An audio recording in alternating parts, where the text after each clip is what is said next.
right, welcome to the Retrograded Podcast. My name is David, and I'm one half of the show. Tonight, Rose could not make it. She's currently in school, grad school, and she has finals week. So I have a huge task of filling her shoes this evening. And I could not think of a better person in the world to do that with than the producer and host of Frightday. Byron, you host Frightday, and it is one of my favorite podcasts, and that's why I wanted you on as this guest for this episode. Oh, gosh. That's too kind of you, David. Thanks for having me. I'm excited to be here. You're a fan. Yeah, of course. We watched The Adventures of Pete and Pete, Season 3, Episode 12, entitled Das Boss. Sorry, Das Boss. I like Das Boss, though. I think that thematically it matches. And you can find it on YouTube. It is free. So if there are any listeners or viewers that want to watch that episode and come back and hear our breakdown of the episode, feel free to do that and then come back. This episode somewhat centers around mentorship, and so that's why I kind of wanted you to be on the show. Don't you talk like that, David? Not about saying, me. We are a small podcast, and we're just picking up the pieces and then learning from the best. Oh, that's very, very kind of you to say. But no, I'm happy to be here. And yeah, Pete and Pete is an interesting one for me. The other side of my podcast, Frightday, Kelly loves Pete and Pete. I until last week hadn't seen any episodes of The Adventures of Pete and Pete, even though I feel like we're like similarly aged. Like this would have been a show that I probably should have been interested in, but I think that I'm a year older than you, maybe. Yeah. I'm 19. Okay. Oh, sorry. I'm sorry. Just kidding. Right. I assumed, and I made an ass of myself. Wait, no. And you said that you think you're a year older than me? I think so. Let's go with that. I'm definitely 39, but yeah. Let's pretend. I mean, that's what I have a youthful face, so there's something about it. Yeah, I know this is this going to be a video version as well? Is this going to be on YouTube? If anything, I'm going to make clips. So I love it. Well, that's exciting. And again, like I am really regretful that I didn't watch this as a kid. There was something about Pete and Pete that like I don't know what it was. Like I was just not drawn to it. Maybe there was something off-putting about that little Danny Tamborelli character. Even though, like, when I was like a little bit further down the road when he was on Figure It Out, I was like, I love it when this guy whips his head back and slimes the audience. I think that this guy is a hoot. But that was him, right? Did he do that? Yeah, that was him. Okay. And also, it was weird, the show, because it took way too long for me to realize that two kids should not be named Pete. I mean, yeah, it is kind of a confusing thing. Did any of them ever switch mid-season and go by Peter, or no? I mean, there's always 2 seasons. Wait, 3 seasons technically, because this is 3. Wait, what are you saying of Figure It Out, or no, of Pete and Pete? And there is 3 seasons. Wow, I'm stupid. I was going to say, isn't this season 3 of Pete and Pete? I thought it was, but no, you're not stupid. We put in an hour's worth of trying to just put this video together, so my brain's frazzled. I get it. Don't worry about it. I'm glad we were able. Thinking of Salute Your Shorts. Salute Your Shorts only had 2 seasons. That makes sense, and I feel like and that's funny. I was a Salute Your Shorts guy, and I was definitely like a Hey Dude person for a little bit, but I feel like Hey Dude only had 1 or 2 seasons, right? Sure no, it says 5. Holy shit! This is crazy. That doesn't make any sense. Can I cuss on your show, by the way? I should have. All right, cool. I'm only going to use 1, but yeah, it's always good to make sure.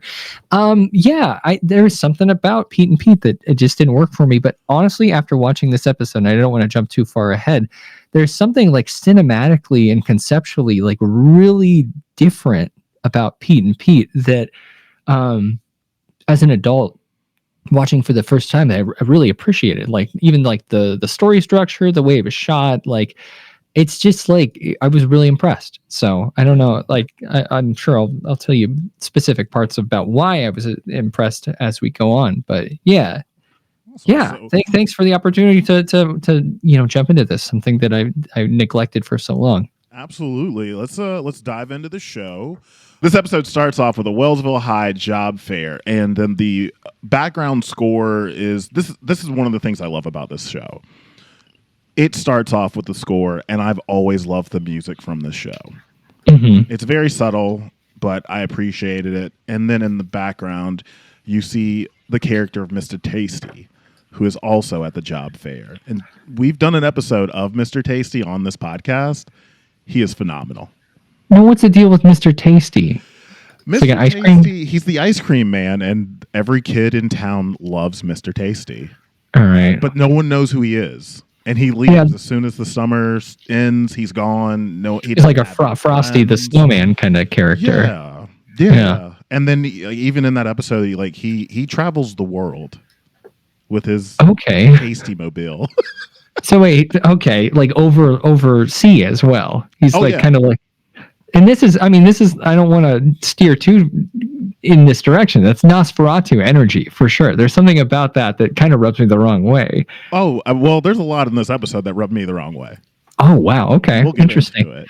So, this job fair thing, though, it's like basically, I've never done a job fair. Of course, I feel like this is a long gone practice in America these days. We're not focusing on trade schools anymore, David. I don't even know if I've ever had a conversation with a guidance counselor, if I'm being honest. But basically, the concept is trying out a job for a week, right? Yeah.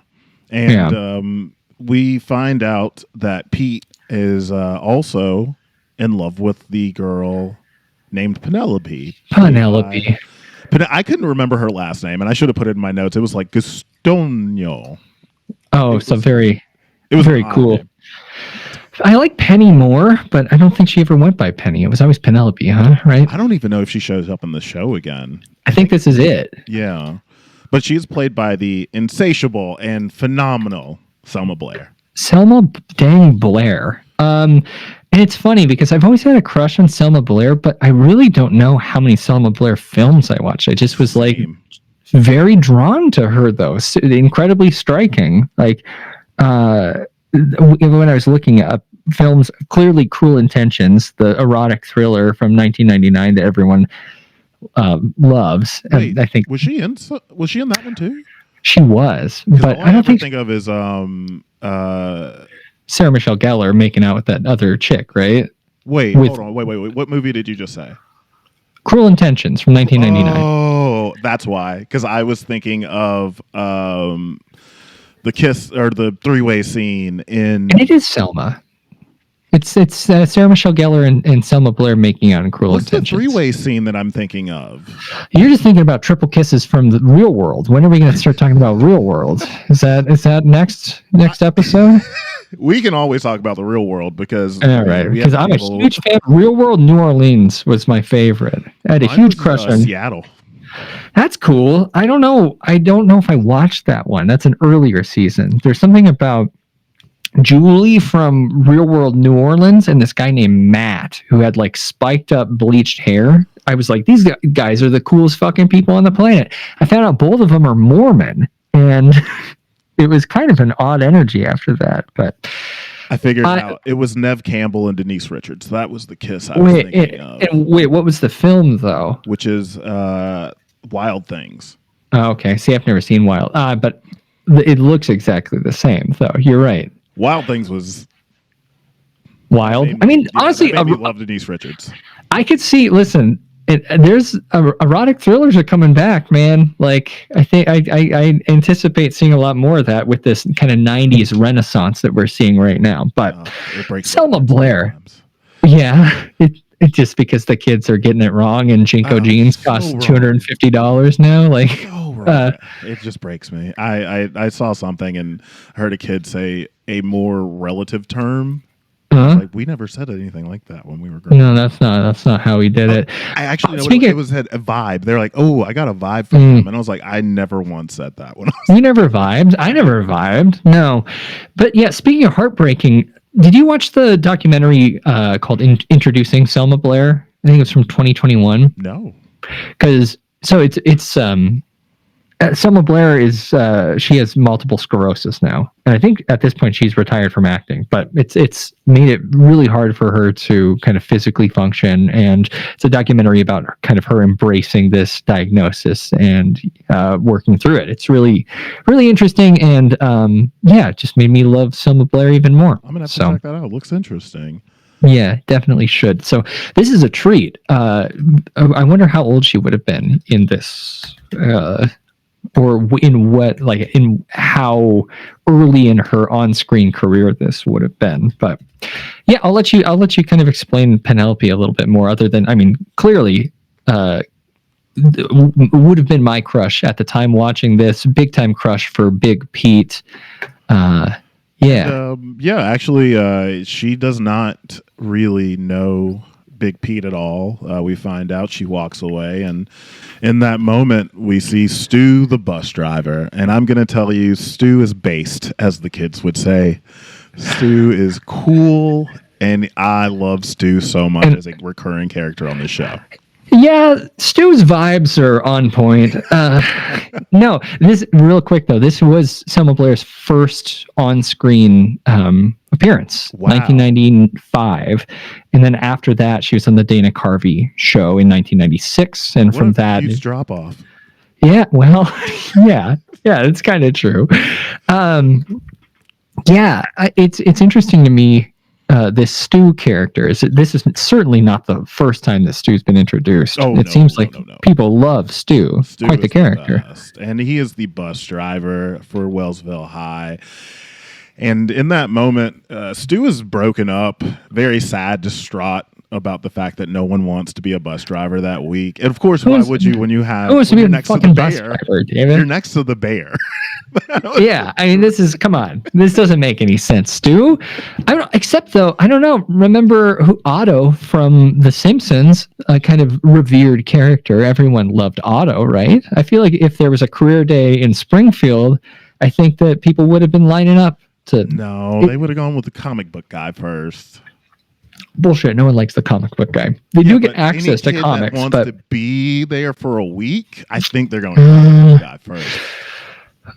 Now I'm just here brainstorming ideas in the town of Springfield. What would the job be that people would want to do? But we can't. Burns, I guess, because just be a rich guy and you can boss around their parents.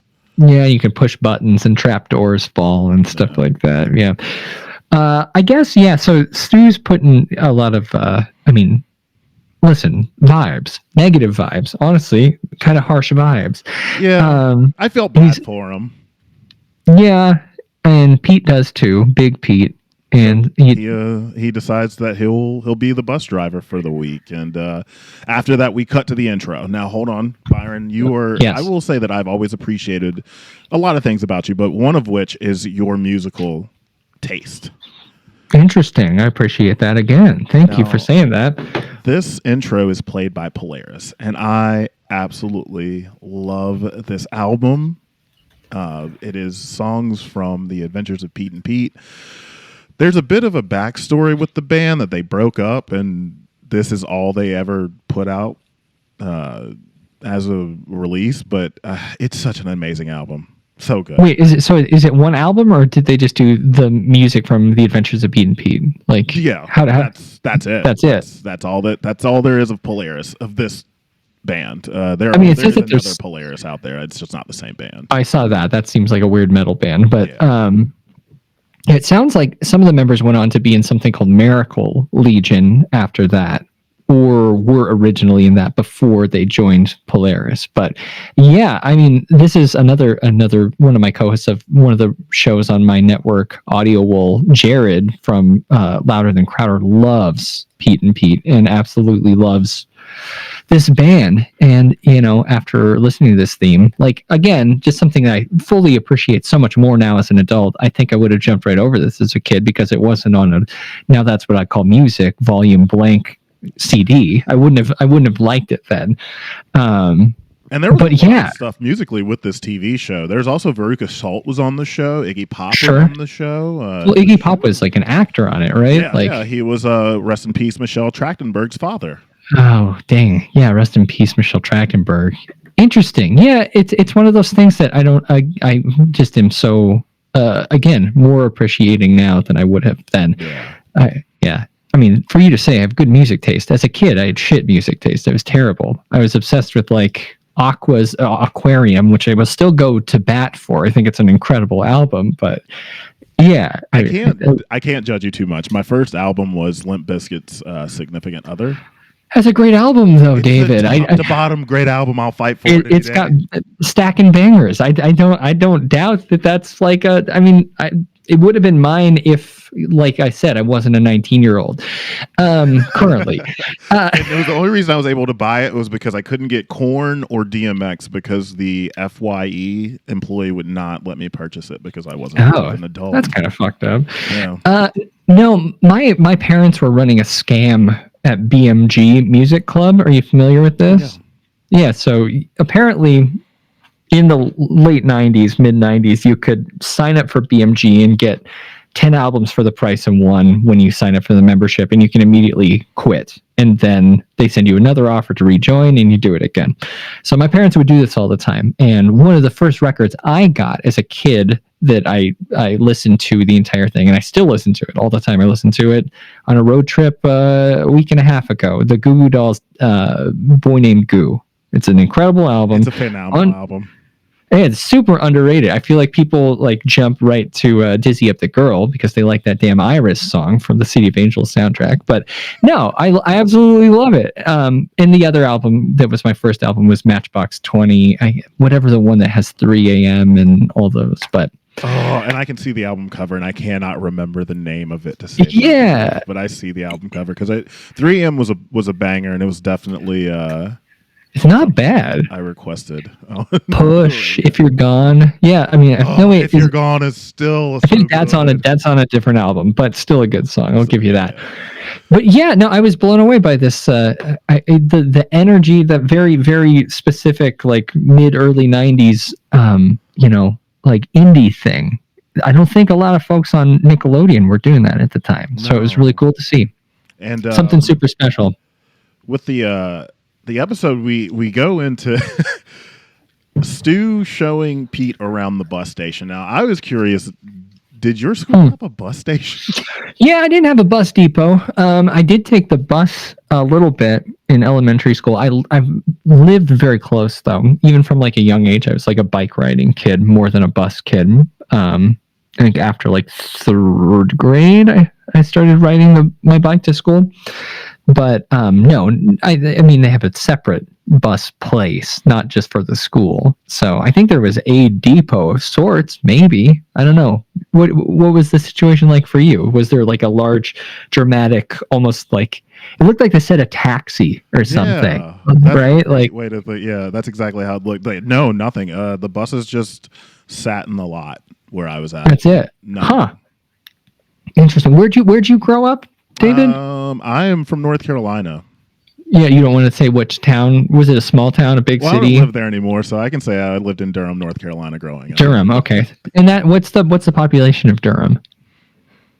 Byron, don't ask me questions. Just give me a guess. It's okay. I mean, Missoula with 15,000 people. Actually, no, that's a lie. That seems. Yeah, that's way late. That's not enough. Let's see. 50,000.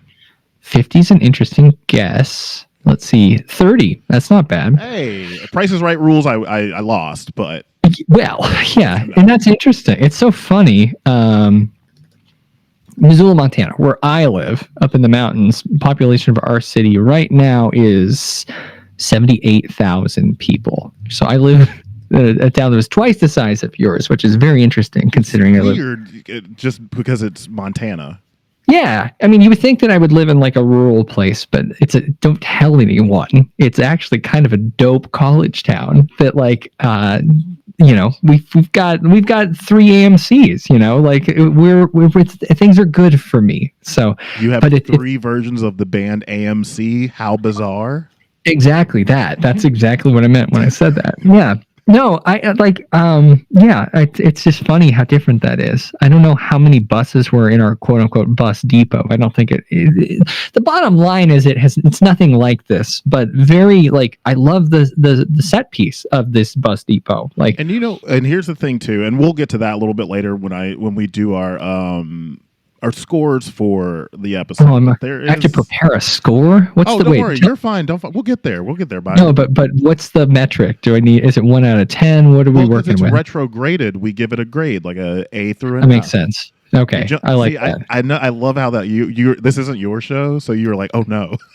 Well, I just gotta know at least something to think about. Yeah, there's nothing wrong with that. Okay, but yes, we will get to that. But in this particular spot, this is why Stu is based.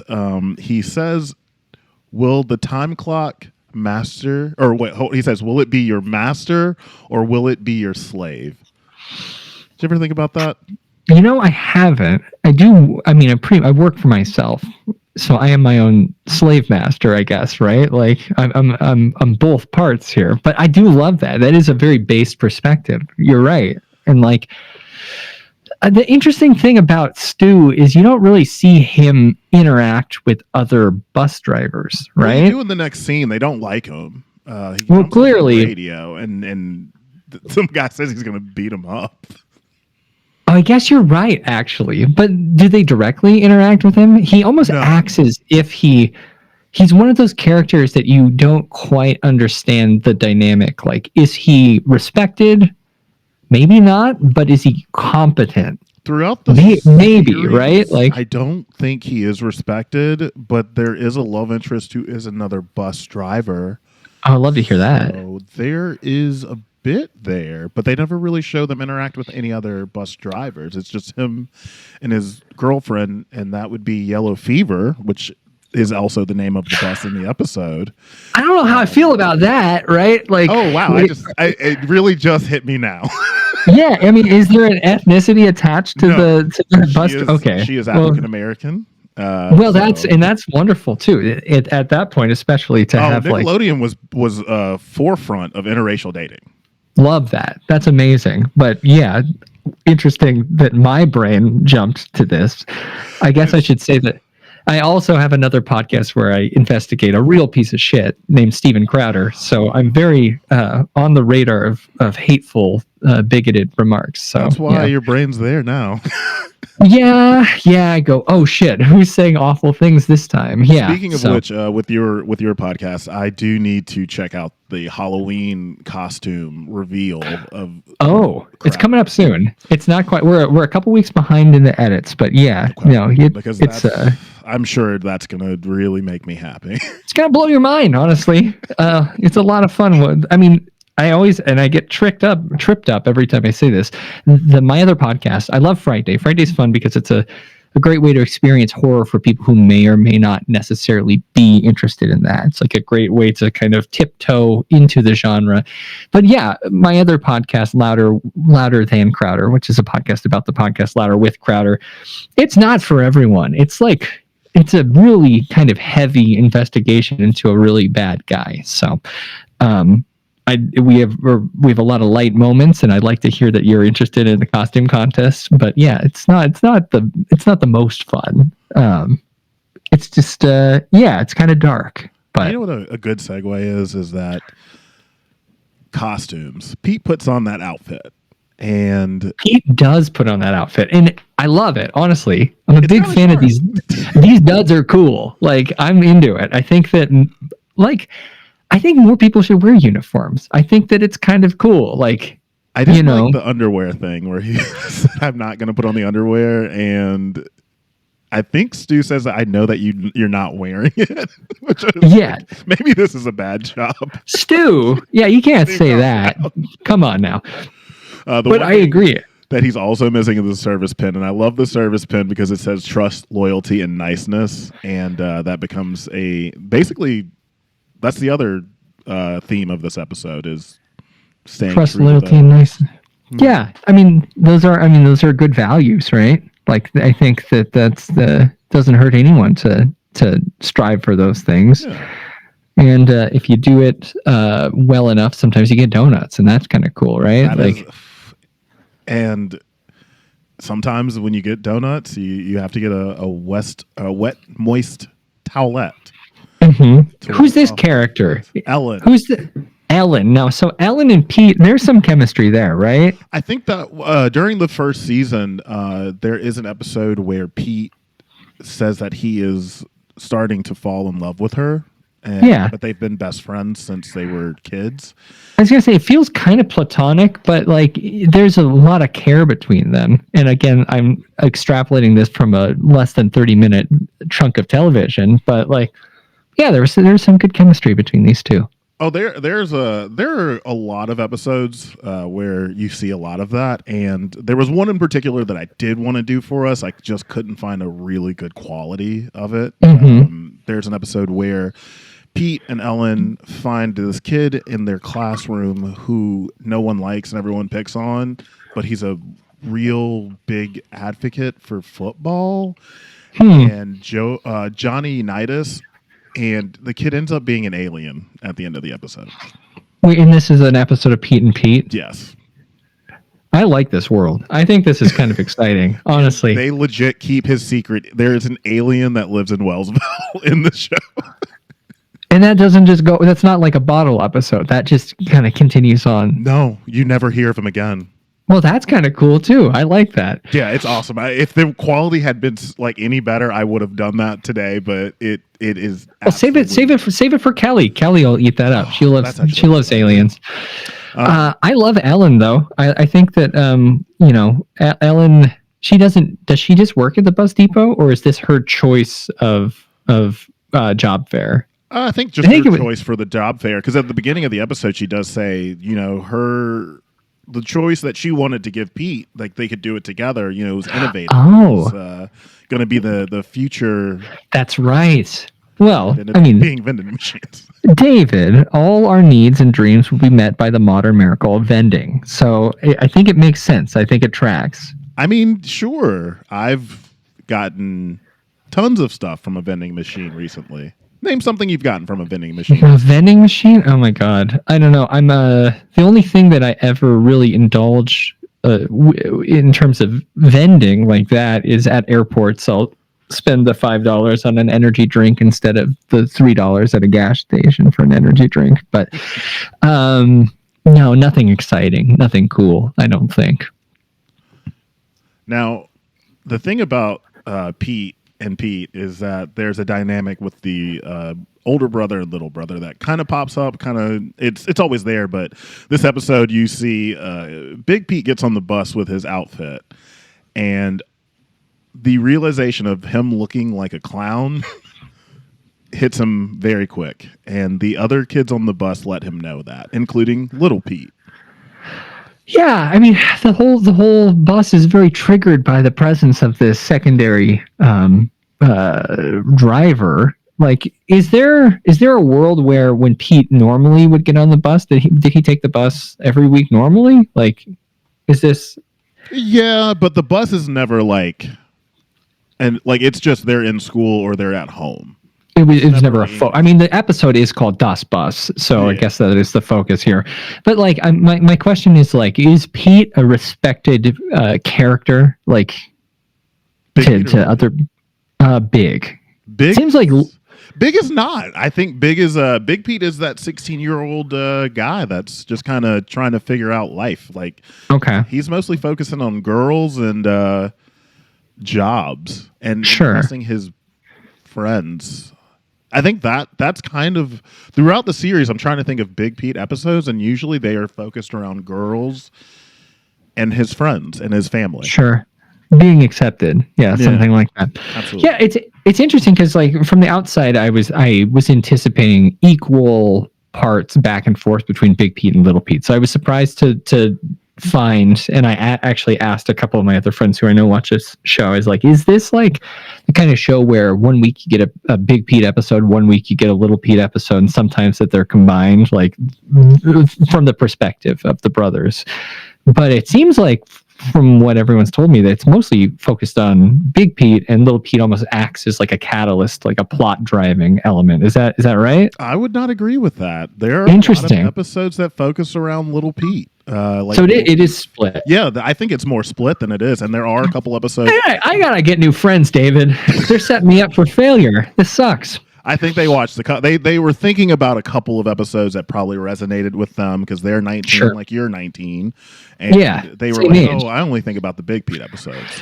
Yeah, that makes sense to me. When you watch I was just gonna say, is Little Pete like as I can't think of the right word. Like we're talking about like very serious coming of age elements when we're looking at Big Pete, like this feeling of isolation or of less than, and like trying to prove yourself or prove your worth or find acceptance. But like Little Pete, especially in this episode, I see him as like kind of like a troubled prankster a little bit. Is it those episodes are more fun and light and like they can be. Okay. Does he ever grapple with anything? Yes. Like he does. Okay. Being grounded. Sure. Trying.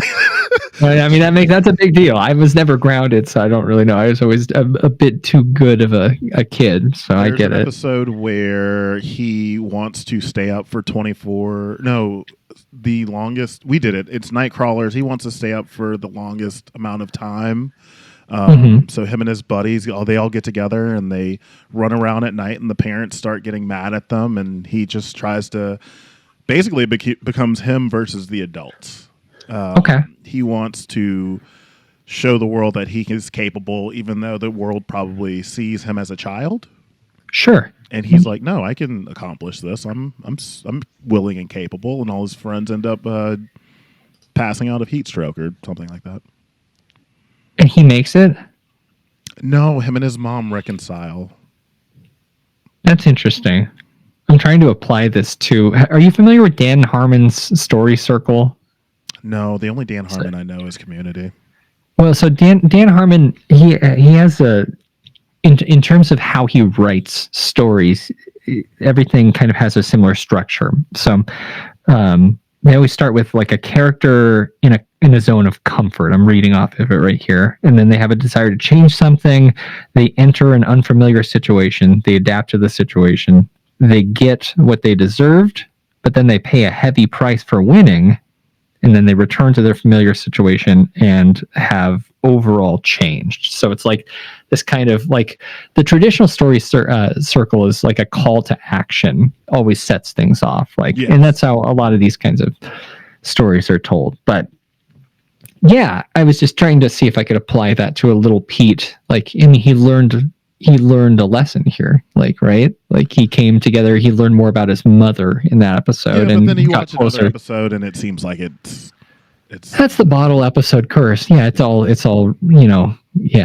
retconned to make room for the next adventure. But all that, I mean, we're not very far in this, are we? I'm so sorry for all the tangents. You're fine. Yeah. But the biggest thing that set those kids off, and Little Pete included, was the word substitute. Which is interesting. And that visual of them showing the mental state of the children just going into alarm mode when they heard the word substitute. And then they throw garbage at them. Yeah, they were legit triggered, these guys. No. I don't get it. Substitute to me, sense, though, I guess. It makes sense, but I always saw substitute as like, again, not necessarily someone to dislike, but someone to take advantage of, right? Oh, yeah. Like, so I think that was kind of an interesting reaction, but I get it. And they're familiar with Big Pete, maybe, potentially, right? Yeah. Like, so they're gonna give him shit. And it's kind of embarrassing because Penelope's in the back seat. Well, he doesn't really notice her at first because like he decides that he's going to try to get fired, right? Well, or did he know that she was back there? Yeah, he knows that she's there, so he's embarrassed. I guess that's true. Because, like, the girl that he likes is seeing him get pelted with like trash. Yeah, he's getting treated like shit. Yeah, like, as opposed to dealing with all this, he wants to try and get fired. And that's when he starts breaking or attempting to fail this like structured, checklist of skills that would give him the pass or fail at this. Like he was really late, he wasn't courteous, and I can't remember what else was on the list. But was not like it was his hat was on backwards. Dude looked like shit. Yeah. Well, actually, it kind of looked like one of those cool like golf hats backwards. Yeah, that, like Spike Lee would. Yeah, it was kind of cool. Yeah, I liked it. He also wore the target on himself so that the kids would throw food at him, and his brother hits him on the target and gets a bear. And that's kind of a cool that runs through. It's cool to get. Honestly, I love assaulting people and getting prizes. I think that's kind of cool. There's something fun about it. It's funny because little Pete threw a sandwich and he got a bear. You see a guy throw a Subway sandwich at a cop and he almost got. Almost going to jail. Yeah, that was cool. That was fun. Honestly, he did get let go, which was something we should all celebrate. So. Yeah, absolutely. We're not a political podcast here, Byron, though. But you're apolitical. I'll keep it to myself. No, but fuck ICE. But we're not. Yeah, fuck ICE. Appreciate that. That's cool. Yeah. Yeah. But it's funny because at this point that's when Pete. He's trying to get fired, but then he realizes that Penelope, who I just want to talk a little bit about Stu's relationship with Penelope. I don't quite understand where. Yeah, it's in my notes. Good, I'm glad. Seems weird. It seems super weird. It's interesting because like he's not old enough to be a father figure, really. Like, and then also like there's not enough context for me to where that would make sense anyway, right? Like, he's just really kind to Penelope. Yeah.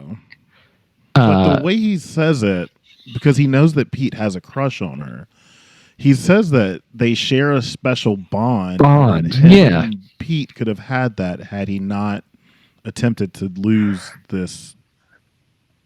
Yeah. privilege. I wrote that down too. Like, it seems weird. It seems very weird.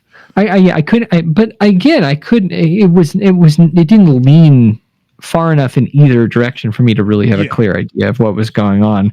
I mean, I know that there was some weird shit going on over Nickelodeon. I don't think that this is the Canada. We were in Canada with this one. We weren't. Oh, is that right? They shot this in Canada? Yeah. This a lot of the '90s stuff was shot in Canada. I didn't know that. That's interesting. That's why, like, Are You Afraid of the Dark has Ryan Gosling. Gosling, of course. Yeah, that makes sense. Huh? Funny. Okay, but yeah, I that did stand out to me. I was like, is Stu kind of a creep? I cannot get a good read, but he is definitely kind of forgiving. He gives Pete at least one more chance here. Well, that's because I mean, he does give Pete a chance, and I'm glad he did. I mean, there's no episode if he doesn't, but. Let's wrap it up. He's tugging on these heartstrings again because initially he did it to appease Stu because he already felt bad, and now he's doing it again because he sees that there's a beneficial area in Pete's life where he could use this to hang out with Penelope. But I don't know why it can't be. Let's do the why not both gif here. Like, I don't see why Stu would have any problem with Pete being infatuated with Penelope. I thought that was kind of weird that it was like there was this like element of like getting away with something. Like, I guess, I mean, Stu maybe wouldn't want, while he's wearing the suit, he shouldn't be like flirting with someone, I guess, maybe, but like it's not his job, right? Like, I don't know. I thought that, like, from the Stu that I know, from this Stu that you know, from this, he wouldn't do that. I just figured that he would be rooting for Pete, right? Like, I think he's rooting for Pete, but that's under the guise that he is not going to take advantage of the bus because he's got a duty and trust, loyalty, niceness. Yeah. I mean. Yeah, I get it. I don't know. I just that was interesting. And again, if that was not part of this story, the episode would have been over a lot sooner and would have not had the tension that it did, I guess. So, and the next part, I'm curious how you felt about it because we didn't talk about the first one, but this is the next one where we cut to Pete spelling words out of Penelope's name. Yeah, I thought that was cute. It was, and I've always liked the aesthetic because they did this a lot on the show where it was a completely different scene. Like, it was shot head forward with Big Pete talking, but I'm glad you pointed that out. No, Pete was literally sitting on the hood of the bus, and the way they shot this was like very cool because it's almost like he's addressing it like an intro to an act of a play almost, right? Like there's this like cool visual set piece that like it's a set literally, and he's sitting on the hood of this bus, and it's like, yeah, it's just like a really cool break from like the actual way it's shot. I really enjoyed that. I thought that was super cool. And they have that on most episodes. Yeah, I figured because there's this like kind of repeated fourth wall breaking that kind of is a little bit of exposition. It's not like a negative way of approaching it in the sense of like it's necessary for telling the story, but it might be necessary for telling a story in the time frame, in the window that they have. Yeah. And it in a way it's assisting in like discussing the theme or the moral of the story, right? Like, yeah. I love it. I thought that was super cool. But what was because it opens with the bus sitting one. What's the one you're discussing with Penelope's name? Did that happen? The same one. It was same kind of setup. Yeah, but it was him rearranging the letters in her name. This one was weird because he said pop, upright, and elope. Pop, upright, elope. Interesting. Pop, P-O-P. Yeah.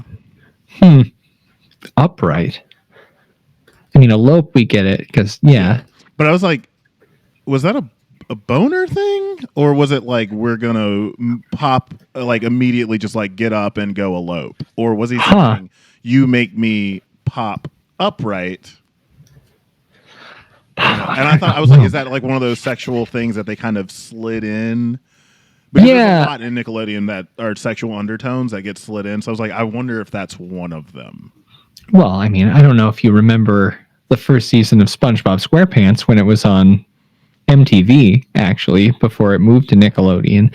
Yeah, I think all that early writing, and even you watch any Pixar movie now, there's like always something for the adults, right? There's a show called Rocko's Modern Life. One of the I'm familiar. Yeah, even though I am 19, I do remember. He was a phone sex worker. You're right. The turtle was, huh? Interesting. Was that explicitly said? I feel like there must have been. Says, oh baby, oh baby, oh baby on the phone. Yeah. Fuck. I guess you're right. Huh. That show, listen, again, like there was something about Pete and Pete that I was not drawn to. The same way I wasn't drawn to shows like Roseanne. I was like, there's something about like the blue collar nature of this show that like makes me insecure about my socioeconomic status in a way that like I'm kind of shameful of now that I like avoided that, you know. But those were the shows that I was gravitating towards because of that reason. Yeah, I think that there was like me, and I didn't grow up like well off. Like my mom was like a bookkeeper for an architecture company, and my dad was a mill worker before he quit to go back to school to be a teacher. Like we were not like super well off, but yeah, there was something maybe about that I had some weird ingrained shame about where we were, so I avoided shows like that. I don't know. But then I'm trying to think of other shows that I was drawn to, like Dinosaurs. Loved Dinosaurs. Great show, but like that, I don't know, because it's like very similar, right? Like Dinosaurs is Roseanne. Yeah, it's Roseanne, but dinosaurs, right? Like, or you think about The Simpsons. Simpsons were very working class, right? I don't know. Did you ever watch that last episode of Dinosaurs? I have actually. It's very sad. Yeah, it's brutal. I don't know. One of the saddest things I think I'd ever seen as a child. Yeah, it's funny because I don't know who that show was really made for at the time, and maybe that's why it only lasted. I think it lasted a season. It might have been a short season and then a longer second season, but I mean, kind of adult for what it was to depict basically the end of the extinction of dinosaurs. Yeah. Like they literally did it. They died together. Yeah, man, that's heavy. Super heavy. But all that said, like Pete and Pete is not the show that I thought it was. Like in my head, there was something kind of grimy about it in my head. But it's like it isn't that at all. Like it's different. So I don't know. We do with the episode now that Pete has realized that he could have alone time with Penelope. He puts on. Because she's getting off last, by the way. Exactly. Yes. So he knows have time that. to hang out with her. He starts ironing his clothes with them still on his body. Cool move. Pretty dope. Honestly, kind of painful, but worth it, right? If you got to impress the teacher, you got to do what you got to do. That's right. And he also gave him a T-bone steak to wipe off other food from his mouth. Yeah, a lot of meat from around the world in this episode. Yes. Ellen's vending out meat, which is kind of cool. Honestly, ahead of its time. I feel like that's something you could go do in Chicago at like a high-end Italian like market, right? Like, yes, I thought about that too. I was like, this is actually kind of genius. Yeah, pretty cool. Like not bad, but back then it was a gag. It was a joke. So I don't know. So like you said, he was ordering or he had offered kids food on the bus, hot towels, haircuts.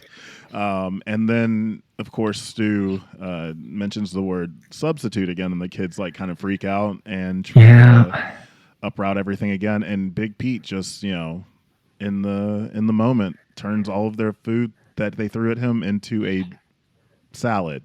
I was gonna say let's set this up really quick. So he's got the meat, of course, and people are loving this meat at first, and people are really enjoying the hot towels and the haircuts. And then he finally makes it to the back of the bus where Penelope is sitting, and Penelope is a vegetarian, which kind of really screws him up, but doesn't shake him at all in this moment, because in response to that, he turns around as the substitute situation gets brought up again. Little Pete does throw a bunch of vegetables at him, and he presents a salad bowl and catches it, and it's a lovely looking salad for a passenger's health, of course. Yes. It was a cool moment. I really liked it. Yeah. I mean, it was smooth. It was smooth as hell. That's like Tobey Maguire, Peter Parker catching the lunch tray. On the tray, yeah. It's like that level of cool, right? Like there's something really awesome about that moment. And it's, I think that Penelope sees Pete for the first time, like as more than just a goofball at the front, that she's like in her peripheral, like there's something about this moment that they finally connect. So and I think that's one of those moments where the TV show, like, this is why it's such a big thing for me when I was growing up, because it was like that moment where you could get that crush to kind of acknowledge you and see you as not just this dorky kid or this whatever you may have thought she portrayed you to be before that moment. What I really like about this too is it doesn't lean into stereotypes so much that it's like she wasn't a cheerleader and he isn't like a chess captain, right? Like these are like two normal people. Very normal, yeah. Yeah, she wasn't like part of some obvious clique, really, and she's honestly kind of a loner. If from what I've seen in this bus, like she doesn't talk to anyone. She sits by herself in the back. This one on the bus. Is that how that works? I mean, it seemed in my mind. I do remember at one point I got grounded and couldn't drive my car, so I had to ride the bus. So I felt like maybe that was a moment. That's interesting. So what makes you think that she's the oldest on the bus? Because she's Pete's age, and there's like a younger. Okay. Yeah. Are they high school? I guess it's high school, right? So high school. I'm assuming little Pete is like a freshman and Big Pete's like a junior. Junior. Okay. Yeah. So that makes sense. It tracks. Well, I guess junior, senior. I don't know. Neither one of us did job fairs. I don't know when you would do job fair, but I guess it would be junior, senior year. You would think. Yeah, but either way, I think that's interesting because she does look older. But I don't know if that's just because honestly, she looks exactly the same, which is really wild. Like Selma doesn't look like a kid in this. She looks like Selma Blair, which is kind of disorienting because I think I said I had a crush on her. I am 19, but still, it's like, it's interesting when you look about that. We get to that now that we've got a final rundown. Like Stu's been impressed with what Pete's done, and he comes out dressed to the nines and says that Pete's missing one thing, and Pete says, "I'm not missing anything, as I'm wearing the underwear." Stu says, "I know that." I don't know how he knows that, but he knew that. Weird to say, yeah. It's okay. It's okay. I give him a lot of room. There's something about it. Stu's based. That's what you have to give. Stu's based. I'll give you that. Give him room. Yeah, honestly, let him he can cook and he can eat and he can serve. I'm great with it. Yeah, he's awesome. He served up this episode. He did, and he served up the thing that was missing. Love? Oh, sorry. No, that was a great setup that that was good. No, you're fine. Great setup. A badge. The service pin. Yeah, the pin. Yeah, Stu says that Big Pete has earned the service pin and also earned his first solo drive of the bus the next day. This is the craziest shit ever. There's no way. There is no way during a job fair they let a teenager drive a school bus by themselves. What are we doing? He caught a damn salad and it didn't shake me. And now I'm like, wait a second. What? Wait a second. Oh, so, that's okay. so All awesome. Right. And then he also says that he's so proud of Big Pete that when he's old and lying in a ditch and Pete drives by, he'll say, yep. I knew you win. I knew you win. Yeah, that was, see, that's funny. I didn't write that moment down, but you're right. That's absolutely genius. And yeah, I mean, I think in this week that, and again, I've only seen less than 30 minutes of this program, but it seems like there's been a lot of, I think Stu sees Pete as like a true, like, kind of like, I don't know. He's like a proud father of a new bus boy, basically, right? Like there's something, he really did earn this badge. I don't know. Yeah, Keys to the bus is wild. That's fucking crazy. And you saying it now, I can't unthink it. Well, I mean, things move pretty rapidly from here, like literally, and we're kind of ramping down because Pete's got this. He's got this plan where he's going to get everyone off the bus as soon as possible, so he can rack up extra time with Penelope. He said, "Hot towels, haircuts, and steak. Bump that. Mm-hmm. You get none of it." None of it. Just get the fuck off the bus. Yeah. Throwing them out the bus. Well, he does it. Well, and honestly, I don't know. It must have been a high school cop week as well because no one pulls him over at all. 21 minutes he racks up in bonus time. So, and yeah, God, what a weird time to be in Wellsville, right? Like, fucking all the teens are doing all the jobs. What are we doing? Well, I would love to know what's happening in the forest with the bear. What is the bear doing? It's a great question. The kid is doing bear activities in the woods. I actually don't know. Huh. I mean, maybe a day off, maybe a quick hibernation, but who knows? 21 minutes alone with Penelope. But unfortunately, with those 21 minutes, he turns on the speaker. Don't do this. Yeah. That is turns on at the bus slot. So a very proud Stu is sitting back at the depot and he's hearing Pete. He's proud that Pete has dropped off a lot of these folks fast, which is great. But then he's making good time. He hits a little exactly. Yeah, quick little anthem there. All the while, as proud as he is baking a cake.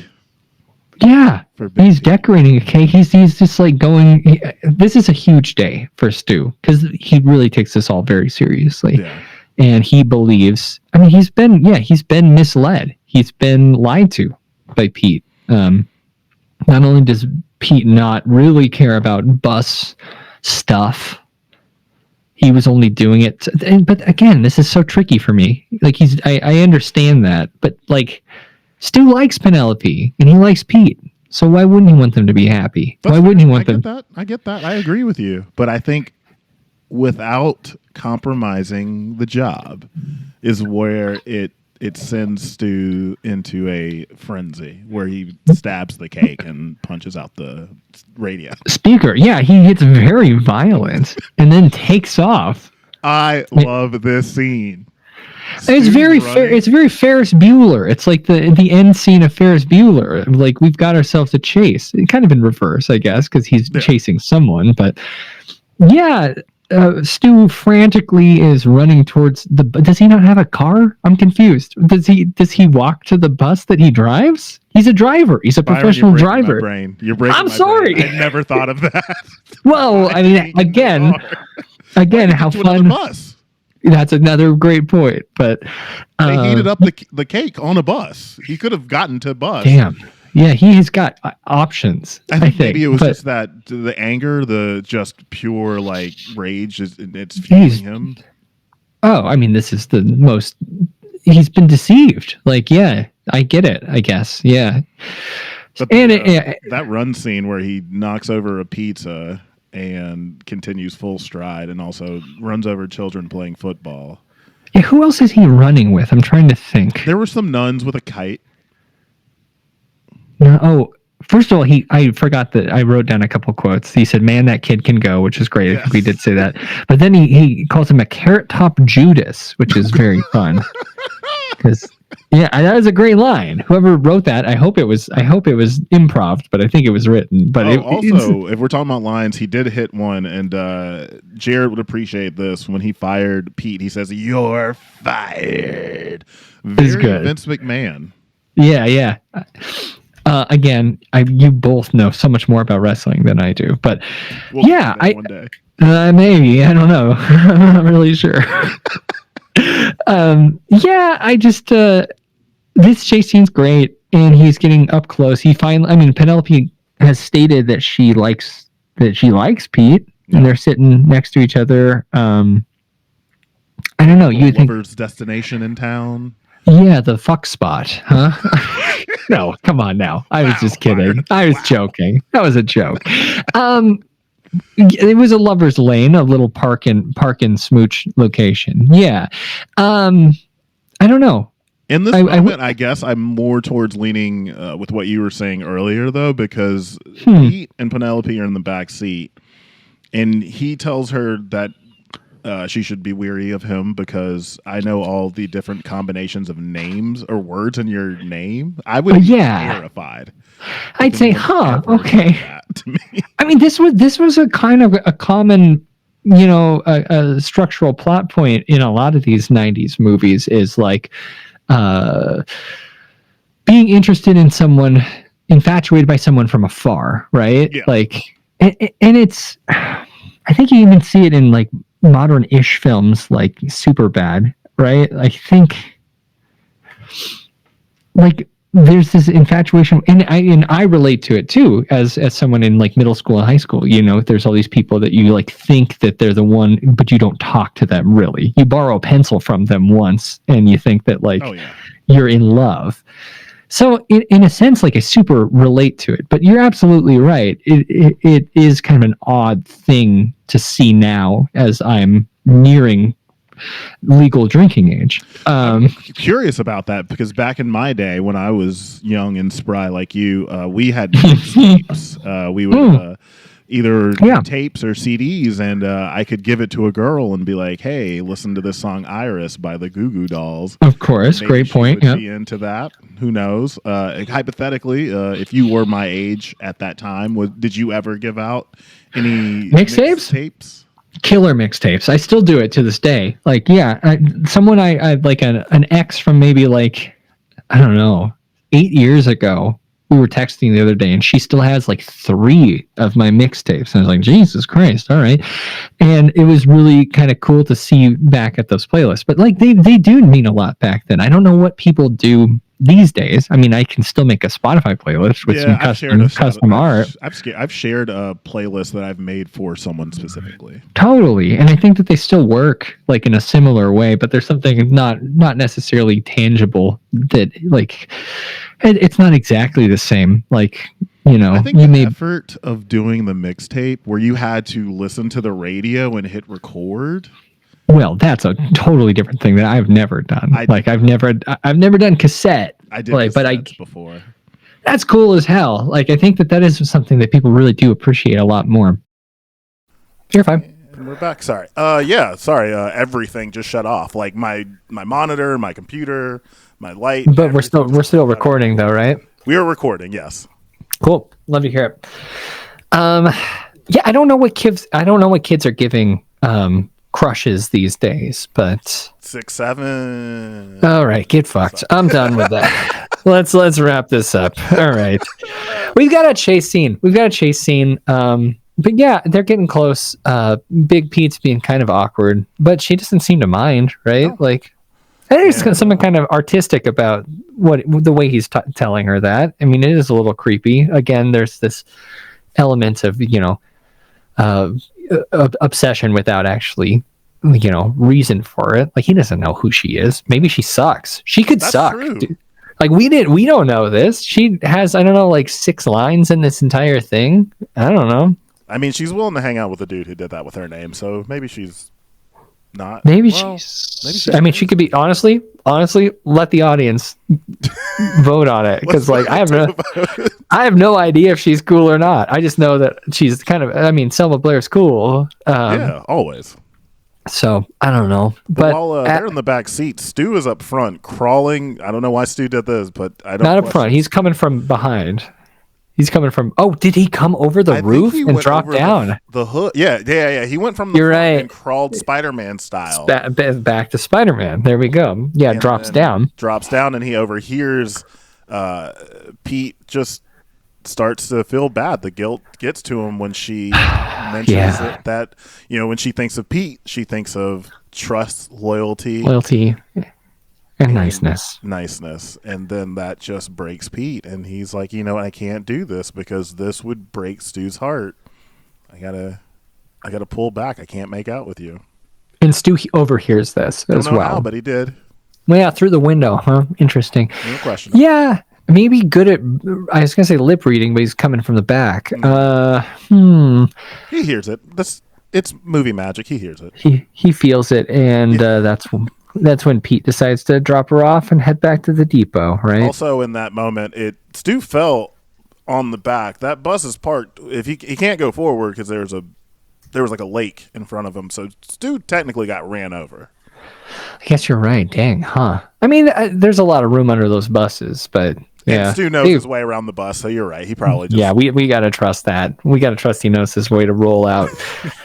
But we get back to they run into Ellen. This is another awesome spot with the tickets to Venezuela. I loved that in the vending I didn't write that down. There was tickets to Venezuela in the vending machine because she runs into Big Pete before Stu gets back to the depot. That's right. She's like, "Hey."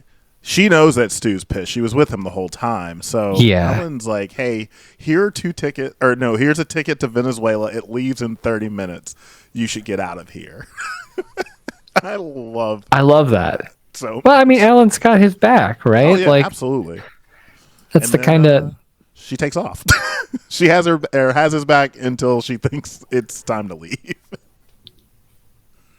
But I loved it, and Stu gets there, and he still looks pretty mad, and says that he could use a break.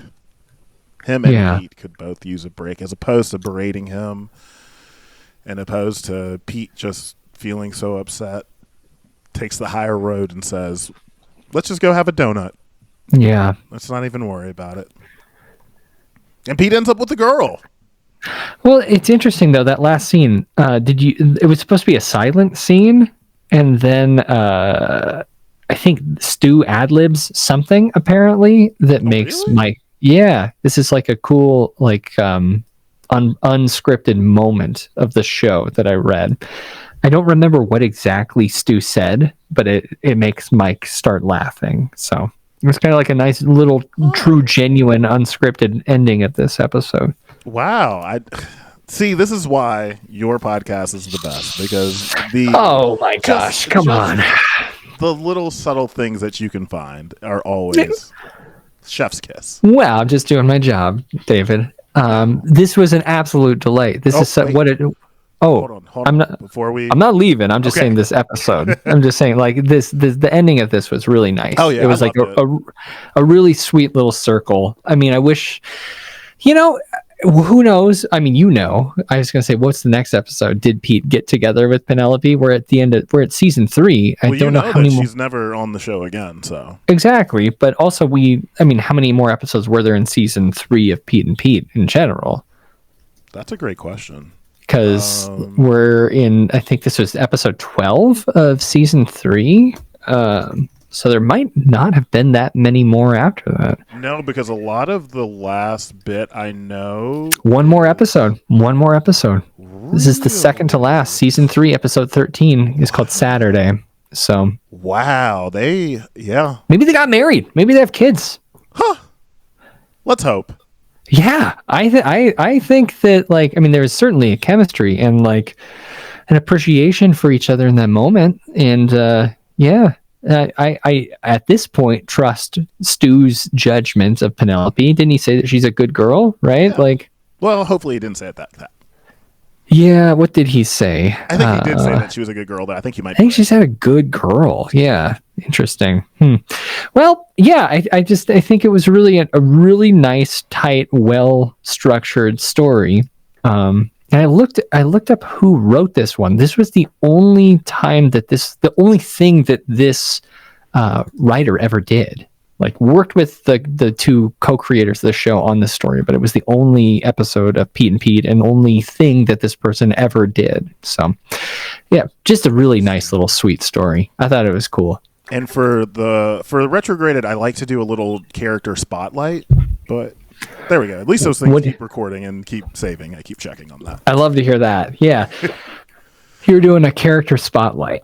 Yes. Character spotlight is on Stu Benedict, played by Damian Young, with numerous on and off Broadway shows, and his career spans from 1988 to now.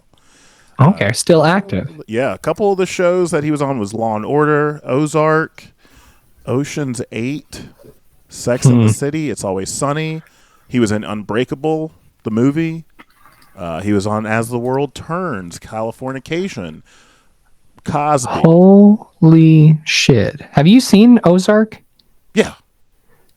He is such a weaselly character in Ozark. I love that. I did not catch that was him when I initially watched Ozark, and then seeing. Is he ill? Is he physically ill? He looks like really gaunt in this. I'm kind of worried about him. Well, I guess he wasn't. Yeah, no, I'm happy to hear that. At least a little bit okay. Yeah. Wow. Okay. But the man's been working. I tell you, Nickelodeon shows, they will get you set for life unless you don't want to. Well, maybe. Well, I don't like that anymore after what we. Wait. What, you worried about, like Amanda Bynes or something? Yeah, that's where my brain went for a second. Yeah, Bynes is not doing so great. I mean, maybe she's doing good now. I don't know. No, she's not. Kind of no. I saw something about like her getting her eyebrows tattooed on, and it looks really bad, and she's still talking. I mean, she got the face tattoos before too, and they didn't look great. Thinking about her, yeah. hoping the best for Amanda Bynes. Like, stay safe out there, you know.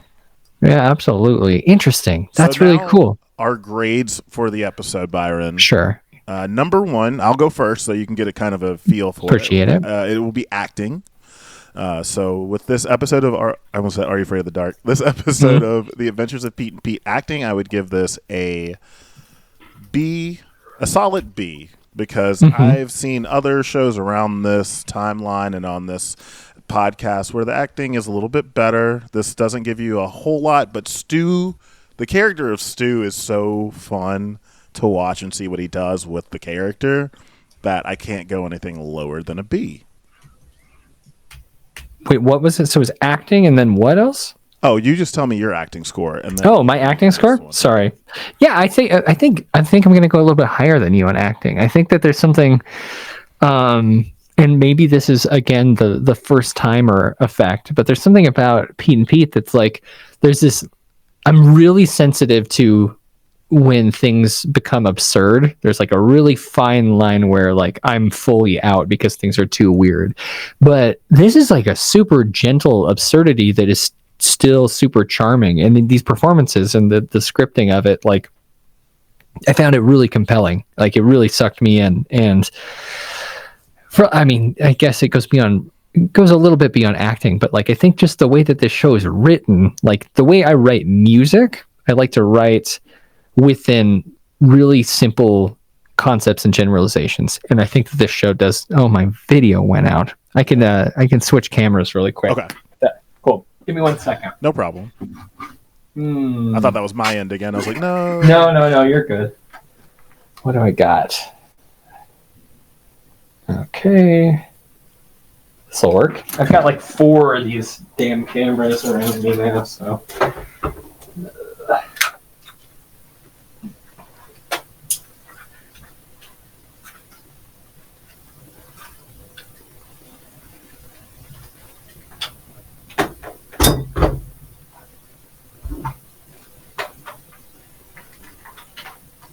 And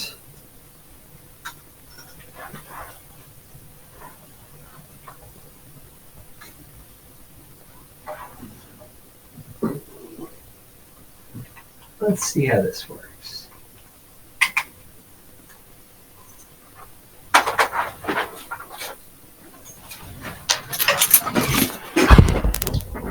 You can see me now, right? Let's see. Yep. Cool. Does it look similar enough? Are we okay? Yeah. Absolutely. Like when I write music, I like to work within like really simple general concepts. And there's something about the way that this show, especially this episode, approached like this very nuanced but really relatable tension between Pete and Penelope. Like I think that their performance was like spot on, like super you could feel it in your gut, like you've been here before. You know, I thought this was really cool, and I know that I'm sure that there's more. I don't know how many characters are featured on these episodes, but like we are working with like a really small select cast. You know, this is an episode that highlights Pete and Big Pete and Stu, and Penelope's almost tangential. So it's really only kind of bouncing between these two characters. But again, I think the chemistry was great, and I think the performance was wonderful. And I think I'm going to give it a B+. So not too far past what you were saying, but respectable. Yeah. I like it. I like that you're in it now. And now that acting is out the way, we have costume, set design, and if necessary, special effects. We don't have to worry about special effects in this episode. But I say costume. And I don't know that revert. You got to talk about that salad bit. Well, that was very practical. It was really cool. I would probably. This is. You know what? Actually, because of like we talked about that particular shot. And in front of the bus, it applies to this. I'm gonna go B+. I really like this episode, and at the beginning, the little subtle jokes in the background for the job fair with chef with just knife and fork on sides. Yeah. And bear. I loved that. So yeah. Again, it's that really gentle absurdity. There's something about it, right? Like, I didn't mean to cut you off. What'd you say? B+? Did you say B+? B+. God, I love this fucking show, David. I'm giving it an A-. I think that like the set pieces and the way it was shot is like really cool because it leaned into almost this like indie film aesthetic from 1995. Like, I'm trying to think of any films that stand out that are relatable, but like there's something about it that had a lot more depth than what you could be, seeing on what would be like a standard Salute Your Shorts or what feels almost like back then. Those were almost like multicam sitcom shot, you know. Yeah. But there's something about the way that this is shot that feels a lot more intentional. And it involved a lot more art direction. Like, I absolutely love that we stopped and talked about the bus, like fourth wall sequence. There's something about that feels wholly unique, and I loved it. I thought it was great. A-. I think this is gonna be interesting. I'm curious for these ones. Rewatchability. Interesting. I say for this episode, I'm gonna give it an A because when I watched it for this, I fell in love with it. I was like, I could watch this again. Like, I want to like show this to Rose. Like, I think she would enjoy this, and we could sit down and watch it, and I would still have fun with this episode. So A is easy for me, just because I could watch this again. I could watch this probably the entire third season again.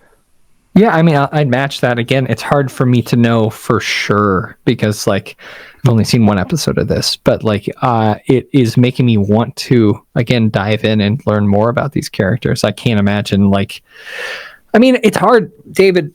I'm not much of a rewatcher in general. I don't rewatch, like, even though I'm in film, film criticism. I'm not much for rewatching things, but this is such a breezy watch, and again, it's just such a kind of like comfort program. Like, I could definitely see myself rewatching this. Yeah, it's great.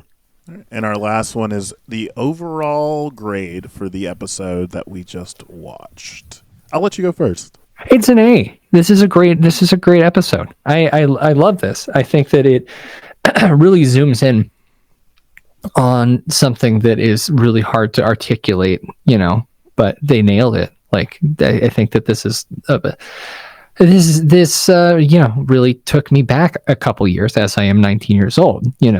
Just it was a lot of fun. Remember in that first high school crush 3 years ago? Yeah, 3 years ago. I still miss her. Think about her every day.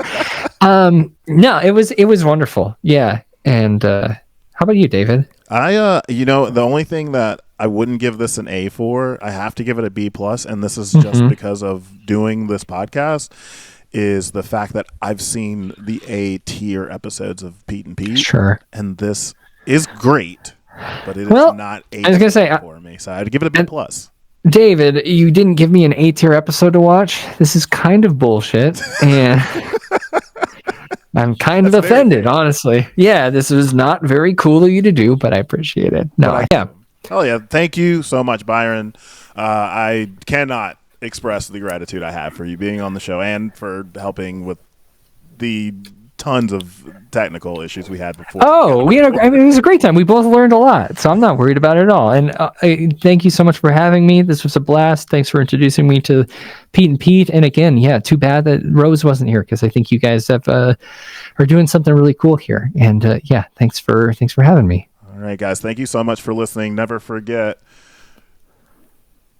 that's all you are when that's podcast, pot roast, Thanksgiving. Thanks, everyone. Nailed it. Perfect.